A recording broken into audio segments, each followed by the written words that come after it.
আজকের একটা দারুণ রেসিপি নিয়ে আপনাদের সামনে হাজির হয়েছি। আমাদের বাজার থেকে এই ক্যাতলা মাছ কিনে এনেছে। এই ক্যাতলা মাছের ক্যাতলা কালিয়া করব। কাতলা কালিয়াতে লাগছে একটা পেঁয়াজ কুচি দেবো, 4-5টা রসুনের কুচি, আদা হাফ ইঞ্চি মতন, 7-8টা লঙ্কা, টমেটো, লবণ হলুদ পরিমাণ মতন। আপনারা সঙ্গে থাকুন, দেখতে থাকুন আমি কাতলা মাছের কালিয়াটা কেমন বানাই। প্রথমে এগুলো মিক্সিং জারে আমি দিয়ে দেবো পেস্ট করার জন্য।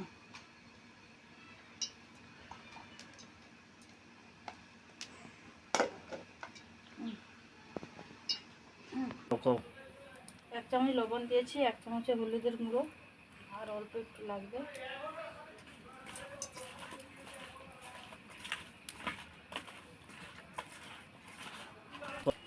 তেলটা আমার গরম হয়ে গেছে, এবার মাছটা আমি তেলে দিয়ে দেব।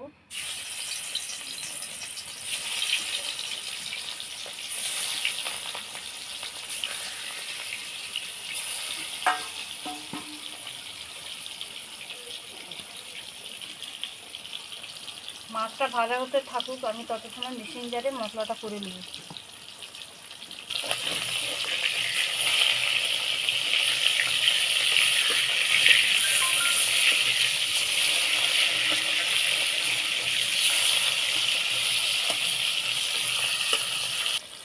মাছটা আমার ভাজা হয়ে গেছে, এবার আমি নামিয়ে নেব।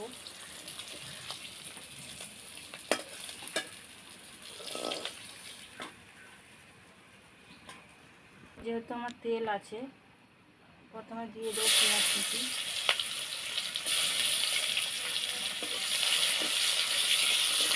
লাল করে ভাজা হয়ে গেছে। এবার বেটে রাখা আদা রসুন শুকনো লঙ্কা পেস্ট আমি দিয়ে দেবো।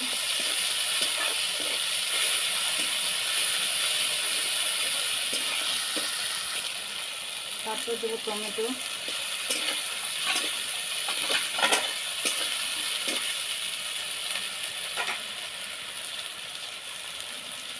এক চামচ হলুদের গুঁড়ো, 1 চামচ লবণ,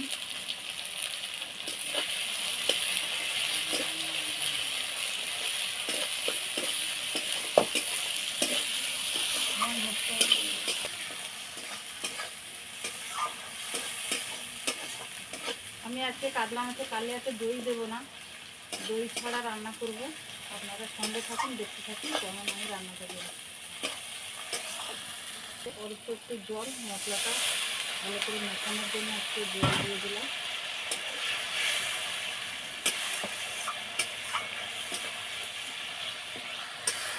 আমার তেলটা ছেড়ে গেছে সুন্দরভাবে, এবার আমি জল দিয়ে দেবো।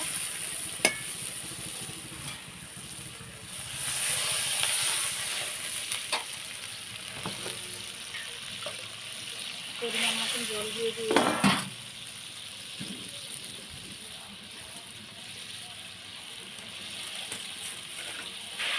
এবার মাছটা দিয়ে দেবো।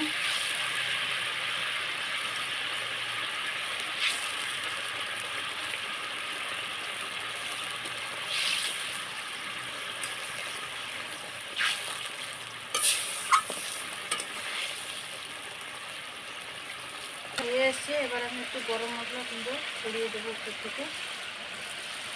এই সানরাইজের মশলা, এটা সব থেকে ভালো।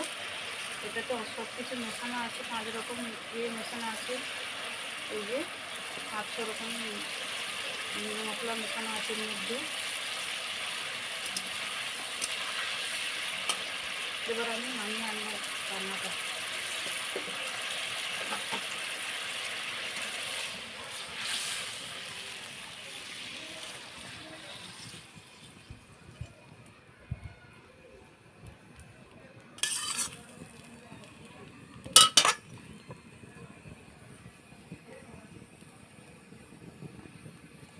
কমপ্লিট হয়ে গেছে। এইভাবে বাড়িতে কাতলা কালিয়া করে খাবেন।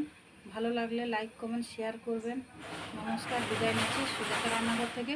সবাই ভালো থাকবেন, সুস্থ থাকবেন। নমস্কার।